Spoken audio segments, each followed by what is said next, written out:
तो फाइनली देखो मैं पहुंच चुका हूं मिर्जा गालिब साहब की हवेली में।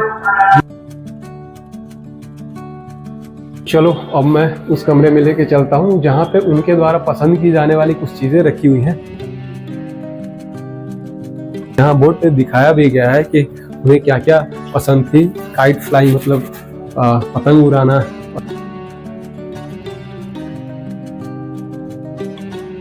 उनमें से एक भी बच्चे जीवित नहीं रह पाए, जिसके कारण गालिब साहब बहुत दुखी रहते थे और इसी दुख में उन्होंने शराब पीना शुरू किया था।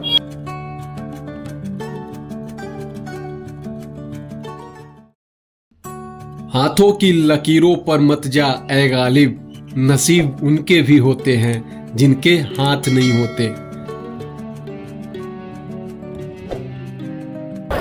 तो मैं हूँ अभी चांदनी चौक में और ये देखो मेरे पीछे आपको रेड फोर्ट दिख रहा होगा। रेड फोर्ट से जस्ट आगे आपको जैन लाल मंदिर दिख रहा होगा और उसके सामने ये देखो ये प्राचीन शिव मंदिर। आज के ब्लॉग में मैं आपको लेके चलूंगा चांदनी चौक के बल्ली मारान में स्थित उर्दू के मशहूर शायर मिर्जा गालिब साहब की हवेली में, जो कि गली कासिम जान में स्थित है। बाजी च इतफाल है दुनिया मेरे आगे, होता है शब और रोज तमाशा मेरे आगे। मिर्जा गालिब की ये हवेली न जाने कितने तमाशे देखे हैं, न जाने कितनी बार ये दिल्ली के इतिहास को बदलते देखा है। तो फाइनली मैं पहुंच चुका हूं मिर्जा गालिब साहब की हवेली में। ये देखो ये है उनकी हवेली। इसी हवेली में वो अपने जीवन के आखिरी 9 साल बिताई थी। देखो कैसी है ये। इस वीडियो में मैं आपको हवेली को घुमाऊंगा, पूरे हवेली का दर्शन करवाऊंगा, उनके बारे में बताऊंगा, अंदर में क्या कुछ देखने को है वो सब मैं आपको दिखाऊंगा। तो बने रहना वीडियो में। चलो शुरू करते हैं। असदुल्ला खां गालिब का जन्म 27 दिसंबर 1797 को आगरा में हुआ था।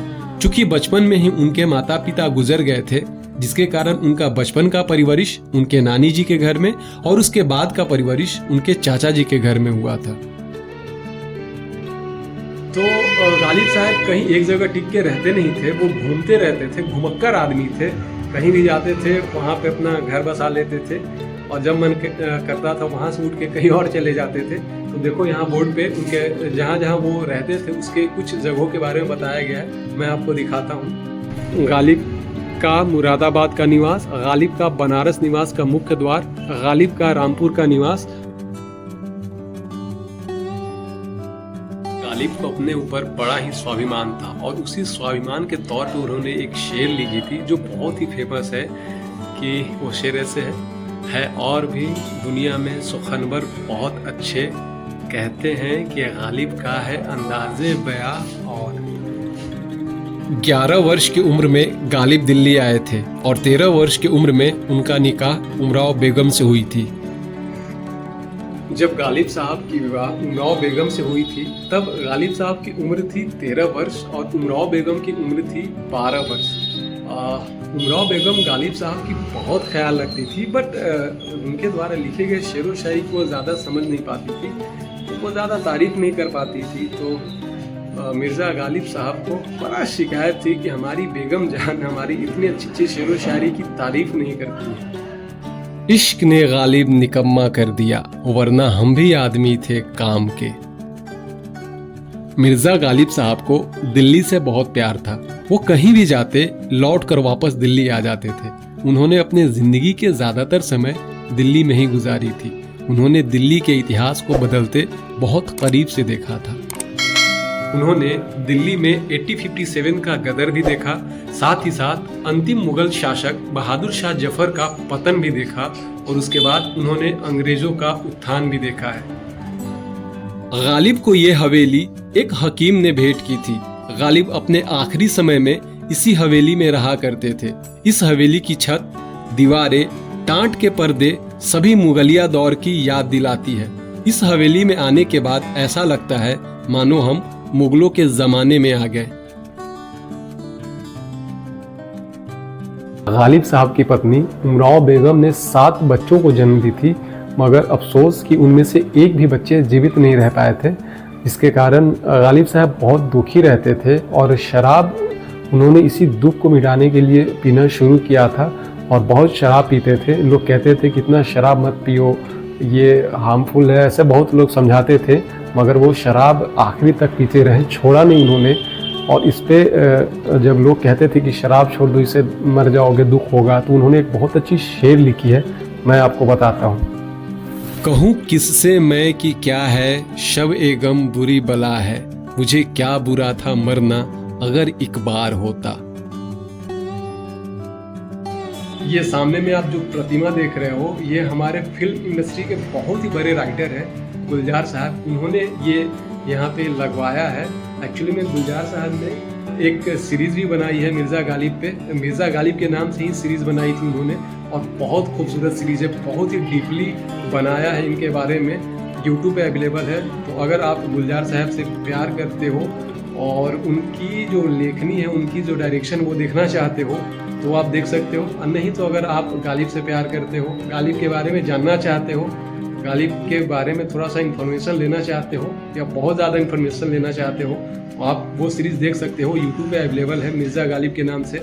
बहुत अच्छी सीरीज़ है, डीपली बनाया गया है, जाके आप वॉच कर सकते हो। न था कुछ तो खुदा था, कुछ न होता तो खुदा होता, डुबोया मुझको होने ने, न मैं होता तो क्या होता। तो चलो अब मैं उस कमरे में लेके चलता हूँ जहाँ पे उनके द्वारा पसंद की जाने वाली कुछ चीज़ें रखी हुई हैं। जैसे उन्हें चेस खेलना बहुत पसंद था, तो चेस रखी हुई है। अब मैं आपको दिखाता हूँ, ये देखो, उन्हें चेस खेलना बहुत ही ज़्यादा पसंद था, तो यहाँ पे चेस रखी गई है। उस ज़माने की उनके द्वारा यूज़ की जाने वाली चेस को रखा गया है, यहाँ पे लकड़ी की बनी हुई है। और देखो इधर उनके द्वारा लिखे गए कुछ पुस्तक भी यहाँ पे रखे गए हैं। और ये देखो, ये है चौसा। आपने अगर महाभारत देखा होगा तो इसे जरूर देखा होगा, क्योंकि महाभारत में भी इसे खेलते हुए दिखाया गया है। तो ये भी खेलना उन्हें बहुत पसंद था। उनके द्वारा यूज किए जाने वाले चौसा को यहाँ पे रखा गया है, देख सकते हो। और पीछे बोर्ड पे लिखा गया है कि उन्हें क्या पसंद है। पतंग उड़ाना उन्हें बहुत पसंद था, और भी बहुत शौक थे उनके, जैसे हुक्का पीना, शराब पीना, बहुत शौकीन आदमी थे। और घूमना बहुत पसंद था, वो अक्सर घुमा करते थे, कहीं भी एक जगह पे रहे नहीं वो। अपने ज़िंदगी की आखिरी दिन वो यहाँ पे रहे थे, इस महल में रहे थे। गालिब की लेखनीय भाषा बहुत टफ थी। उनके बारे में ये कहा जाता है कि यदि गालिब अंग्रेजी भाषा में लिखते तो वो विश्व और इतिहास के सबसे महानतम कवि होते। एक बार गालिब साहब एक महफिल में पहुंचे, वहाँ पे और भी बहुत सारे कवि आए हुए थे। तो जैसे ही गालिब साहब महफिल में पहुंचे तो बाकियों ने गालिब साहब से इनका परिचय पूछा। तो इन्होंने शेर के माध्यम से अपना परिचय दिया था। उन्होंने एक शेर कहा था जो कि उसके बाद बहुत फेमस हो गई, और वो शेर वहाँ दीवार पे लिखी हुई है, मैंने अभी देखा। तो मैं बताता हूँ कि उन्होंने जवाब में शेर क्या कहा था। उन्होंने कहा था, पूछते हैं वो कि गालिब कौन है, पूछते हैं वो कि गालिब कौन है, कोई बतलाओ कि हम बतलाएं क्या। उन्होंने ये शेर के माध्यम से अपना परिचय दिया था। उसके बाद ये शेर बहुत ही फेमस हुई थी, आज भी फेमस है। जब गालिब साहब की बात आती है तो ये शेर जरूर कहा जाता है।